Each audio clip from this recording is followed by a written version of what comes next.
कष्टच जीवनामध्ये सर्व श्रेष्ठ आहे हे मला पहिली पायरी.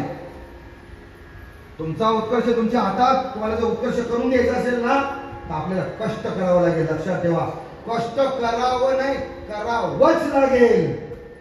कष्टाला जो पाठीमोर जाईल ना तो कधी त्याचा उत्कर्ष होणार नाही. तुम्ही म्हणाल गुरुजी मग दुसरी पायरी कोणती हो? कष्टाबरोबर कष्ट करत असताना ते कष्ट, दुसरी पायरी आहे कर्तव्य. ते कष्ट करत असताना कर्तव्य बुद्धीने केलं पाहिजे तर ते कष्टाचं फळ आपल्याला मिळतं. लक्षात ठेवा, करायचंय म्हणून करायचं नाही, हे माझं कर्तव्य आहे. कष्ट करताना हे कष्ट आहे ना, मी करतो ना, हे माझं कर्तव्य आहे. हे कोणाच्या सांगी वांगी मी करत नाही, कोणी माझ्यावर लागलेलं नाही, तर हे माझं काय आहे? गुरुजी तिसरी पायरी कोणती सांगा ना? तिसरी पायरी आहे कौशल्य. कर्तव्य बुद्धीनं जर कष्टच करायचं असेल ना तर ते कष्ट करताना उगाच आपलं, बरं का, उगाच आपलं जिथं जाईल तिथं डोकं लाव, जिथं जाईल तिथं डोकं लाव, असं कष्ट नाही करायचं. डोकं लावणारे ना रेल्वे स्टेशनवर भरपूर असतात. दिसलं गाठोडं की लावलं डोकं, दिसलं गाठोडं की लावलं डोकं. जर कर्तव्य बुद्धीनं कष्टच करायचं असेल ना तर ते कष्ट तिसरी पायरी कौशल्याने केलं पाहिजे. आपण कष्ट कसं केलं पाहिजे? कौशल्यानं पाहिजे. पहिली पायरी कष्ट, दुसरा कर्तव्य पायरी, तिसरी पायरी कौशल्य. मंडळी चौथी पायरी, हे कौशल्य कशातून येतं? हे कौशल्य येतं कशातून? टीव्हीच्या सिरियल समोर उठायचं आणि कालवण घालायचं, त्यातनं कौशल्य येतं. अहो आपल्याला जी काय घरामध्ये जी काय भाजी बनवायची किंवा आमच्या साताऱ्याला कालवण म्हणतात ते करायला आधी अर्धा दिवस डोकं चालवावं लागतं. काहीतरी ह्यांना जर आज वेगळंच करून घालते, उठून कालवण करता, उठून भाजी करता येत, उठून एखादं काम करता येत नाही, त्याच्यासाठी कल्पकता लागते. म्हणून कितवी पायरी? चौथी पायरी कोणती आहे? म्हणा म्हणा, कोणती पायरी आहे? मला आवाज येत नाही. चौथी पायरी कोणती? कल्पकता. पाठीमागची काहीच म्हणत नाही, बघत बसले. आता ही कल्पना कुठून आणली यांनी?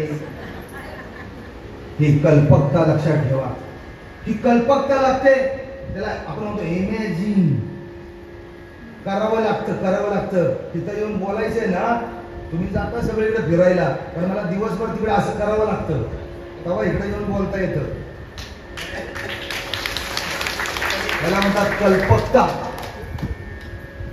पाचवी पायरी कौतुकाची.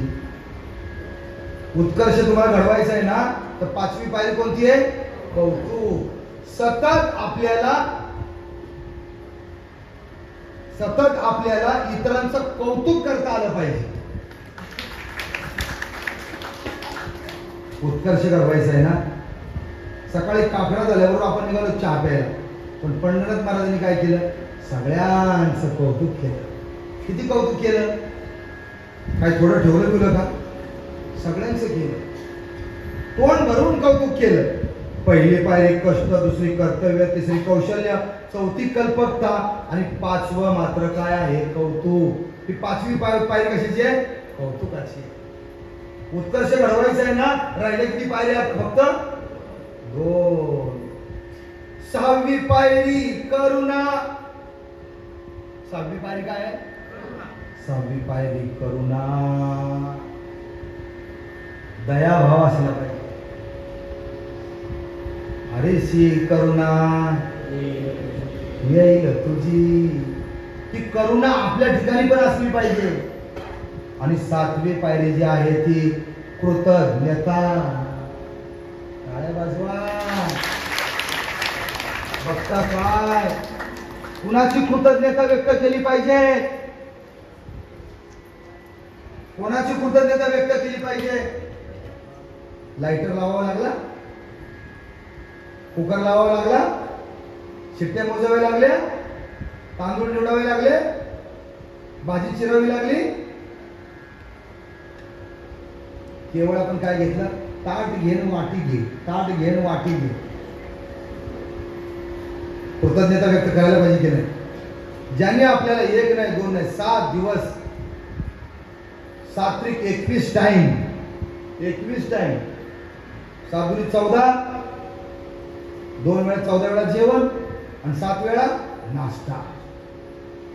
त्याला म्हणतात कृतज्ञता. कृत्य होऊन राहिलं पाहिजे. कृत्य प्रत्येक ठिकाणी.